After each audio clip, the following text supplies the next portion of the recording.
Each committee receives many bill referrals over the course of a Congress, far more than the panel is capable of pursuing in any detail.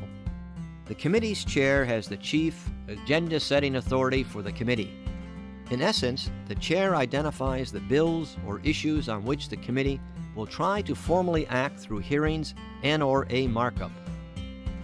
The first formal committee action on a bill or issue might be a hearing, which provides a forum at which committee members and the public can hear about the strengths and weaknesses of a proposal from selected parties, like key executive branch agencies, relevant industries, and groups representing interested citizens.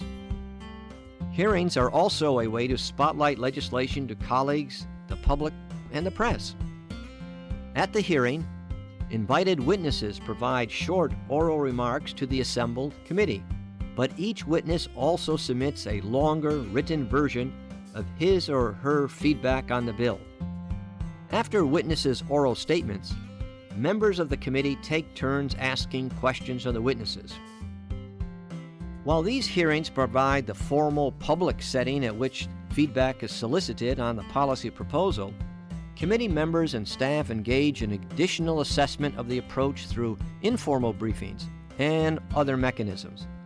Also note that a hearing is not required from a procedural standpoint for a bill to receive further action from the committee. A committee markup is the key formal step that a committee ultimately takes for the bill to advance to the floor. Normally, the committee chair chooses the proposal that will be placed before the committee for markup, a referred bill or a new draft text.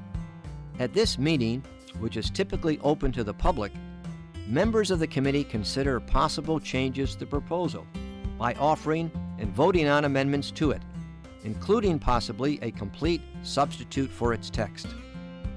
A markup concludes when the committee agrees, by majority vote, to report the bill to the chamber. Committees rarely hold a markup unless the proposal in question is expected to receive majority support on that vote. The committee may vote to report a referred bill with recommended changes that reflect any amendments adopted during the markup.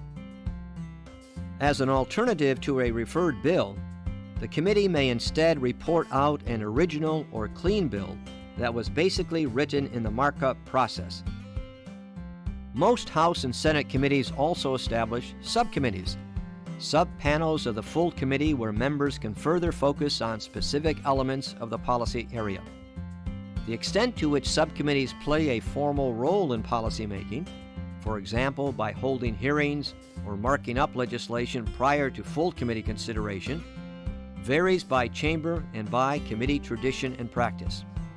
Whatever role a full committee allows its subcommittees to play, subcommittees cannot report legislation to the chamber. Only full committees may do so.